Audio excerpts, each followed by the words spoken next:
the immediate precedent here is telling and important because there isn't much other precedent to go on. There's only been 2 other impeachment trials in the Senate ever in U.S. history.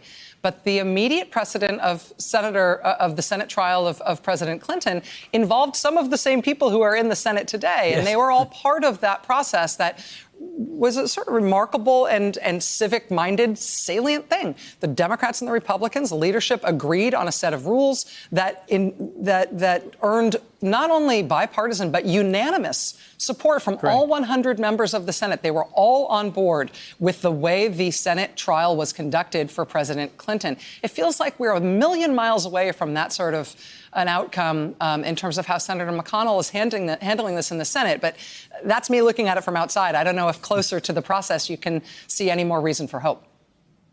Well, we certainly have a fairly divided and partisan Senate at the moment.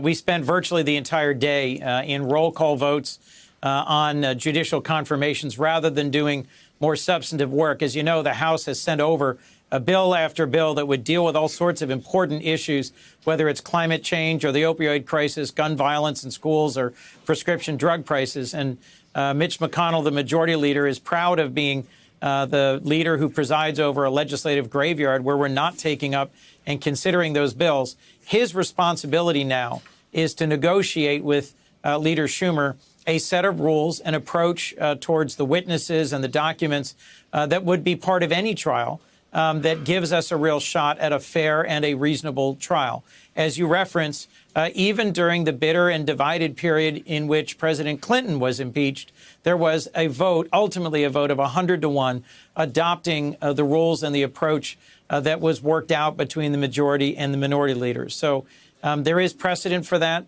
As Michael Beschloss just said a few minutes ago, the Constitution entrusts to the Senate the trial of a president who's been impeached by the House, but doesn't provide the rules for it. So what we look for, I think, is the expectations that the average American citizen has about what a trial looks like based on our experiences with trials in our courts.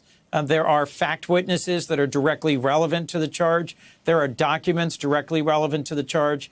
And here it is the president's own obstruction, his direction to his folks to refuse to deliver those documents or that testimony that is the second article of impeachment. I'll remind you, President Clinton and President Nixon directed their own close advisors and cabinet officials to testify, to cooperate with impeachment inquiries.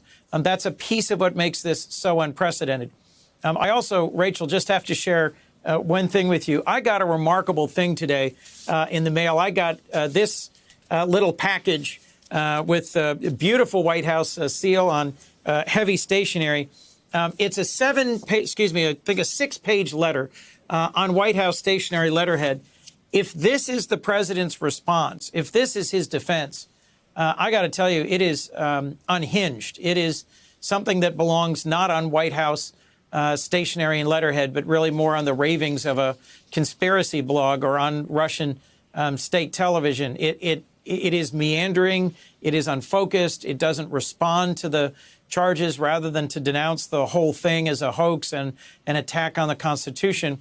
But at the very end of this long and rambling letter that President Trump has apparently sent to all of us in the Senate today, he references the fact that he's worried about history and that he hopes 100 years from now, future Americans will review this history and not repeat the same mistake. This is the first inkling we have of what kind of a defense President Trump might offer in the Senate.